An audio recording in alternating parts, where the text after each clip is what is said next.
Christmas Eve in rural Pennsylvania felt unnaturally silent after what happened at the house. The police lights were gone, the ambulance tracks already covered by fresh snow, yet the feeling refused to leave.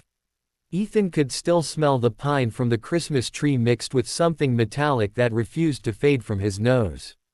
He sat alone in the guest bedroom wrapped in a blanket, staring at the wall where shadows stretched too long when the heater clicked on.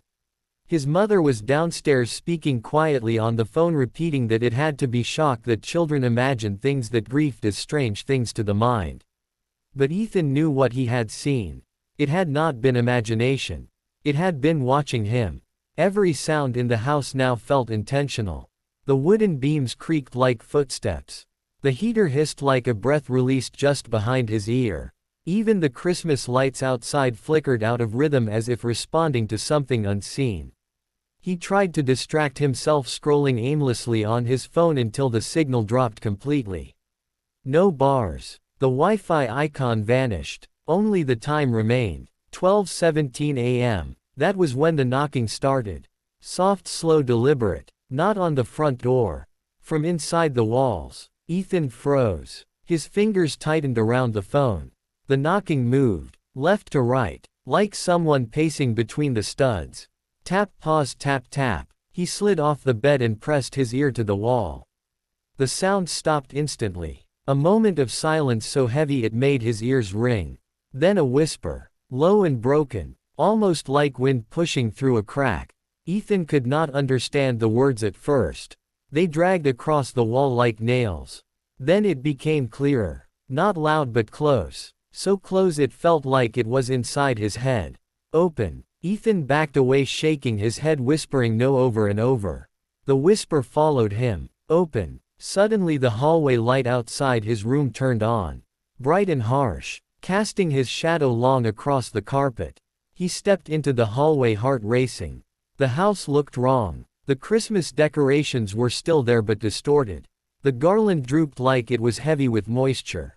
The family photos on the wall showed unfamiliar faces. People smiling who Ethan had never seen before. Their eyes seemed too dark. The whisper came again, from downstairs. Open. Against every instinct Ethan moved toward the stairs. Each step creaked louder than it ever had. The air grew colder with every foot he descended. His breath fogged thick in front of him. At the bottom of the stairs the living room glowed softly from the Christmas tree lights. The tree was still standing. But the ornaments had changed. They were no longer shiny. They looked old, handmade, some cracked, some stained dark. One ornament caught his eye. A small wooden figure carved roughly into the shape of a child. Its face twisted into a scream. Ethan felt a sudden sharp pain in his chest. Like grief that did not belong to him. Images flashed through his mind. A child alone. A winter night. Cold seeping through broken walls. A door that never opened.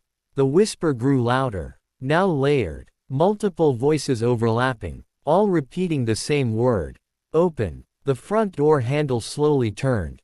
Just enough to rattle. Ethan stumbled backward, crashing into the couch.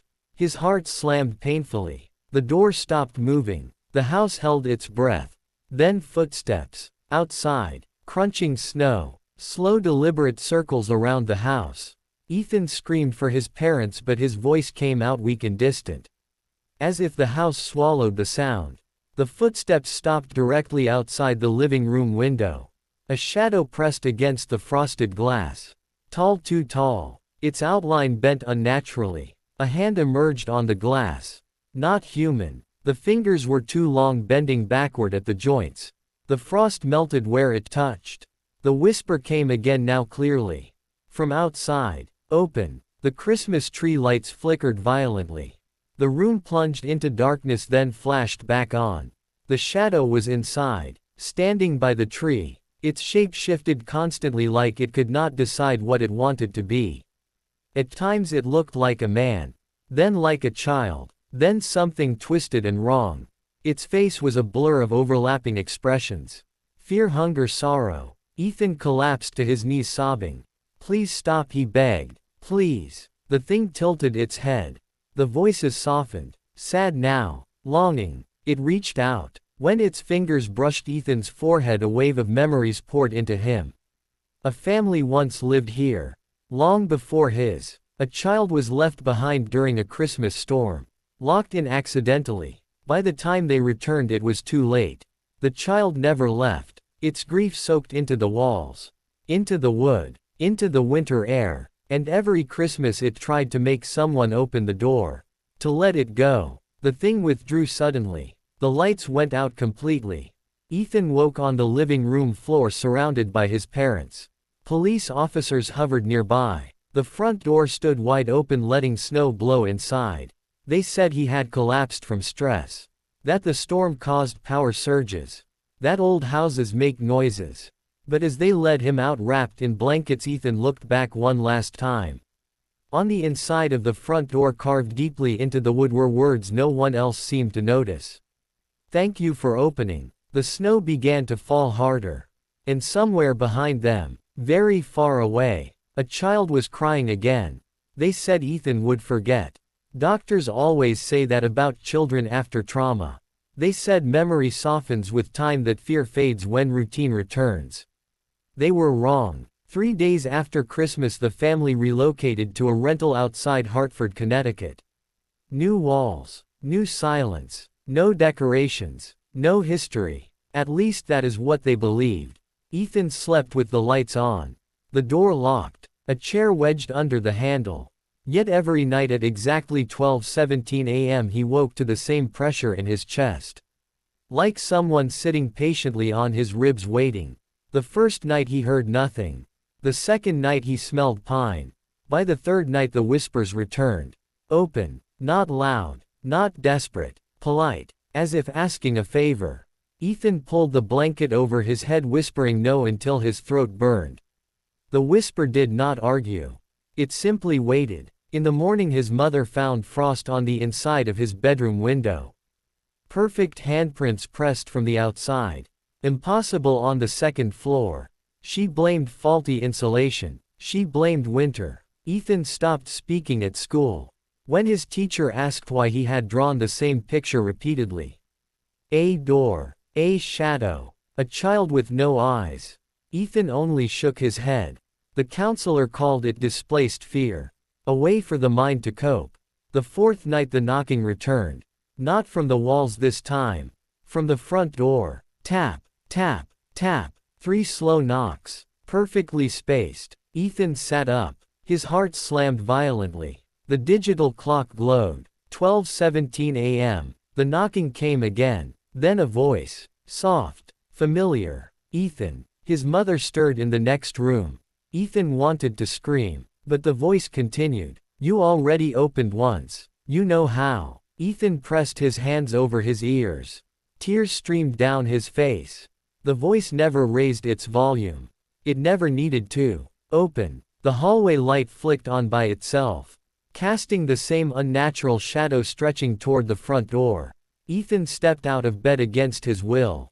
Each step heavy, as if the floor pulled him forward. The front door stood inches ajar.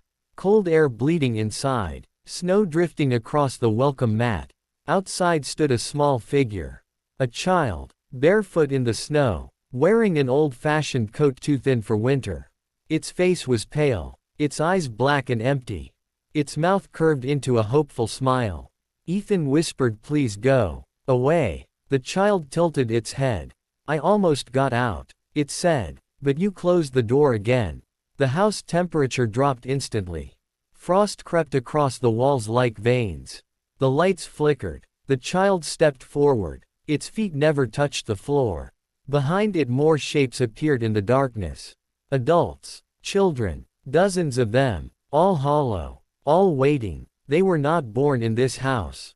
They were trapped by it. A place that fed on neglect, on closed doors, on being forgotten. The child raised its hand. Ethan saw something clutched in its fingers. A broken ornament. The wooden screaming child from the old tree. "You let me out," the child said softly. "Now you belong to the doorway." The shadows surged forward. Ethan screamed. The sound snapped the world back. Lights blazed on. His father stood in the hallway shaking him. The front door closed. No snow inside. No frost. Just a boy collapsed on the floor. That morning the news reported multiple missing children across the state. All vanished from locked homes. No signs of forced entry. Ethan stared at the television. His reflection stared back. And for just a moment, something else stood behind him. Smiling. Waiting. At school Ethan finally spoke. To warn them. Do not answer knocks at night. Do not open doors when no one should be there. And never, ever, listen when the house asks you to open. Because once it knows your name, it will follow you. And Christmas is not over yet. The disappearances accelerated after New Year. Children vanished from suburban homes in Massachusetts, Ohio, New York. Every case identical. Locked doors. No forced entry. Parents waking to empty beds and frost on the floor leading nowhere. Ethan stopped watching the news. He did not need confirmation. He felt it every night. The whisper no longer said open. Now it said come back. At 12:17 a.m. Always. His parents argued in hushed voices about hospital specialists moving again. But the thing had already decided. Distance meant nothing to it. On the seventh night Ethan did not resist. When the whisper came he sat up calmly. His heart steady. Too steady. The front door was already open. Snow did not fall this time. Darkness did. The house stretched longer than it should. The hallway pulling outward like a throat. Walls breathing softly. The child waited at the end. No longer alone. Behind it stood the house itself. Not wood or brick, but a shape. Vast. Watching. All doors inside its body. You remember now, the child said. Ethan nodded. Memories returned fully. Not just from Pennsylvania, but before. Other winters. Other houses. Other names. He had been here before. Some children escape. Some become the key. The house does not hunt. It invites. Ethan stepped forward. Outside the world went quiet. Phones stopped working. Clocks froze at 12:17. Parents across states woke with sudden certainty. Something had ended. In Hartford police found the rental empty. No footprints. No struggle. Only the front door wide open. On the inside carved deep into the wood were new words. Another one came home. Years later realtors avoid certain listings. Homes that feel colder. Doors that seem eager. Houses that whisper to children when winter comes. And every Christmas Eve, when the world is loud, and families are distracted, and doors are left unlocked,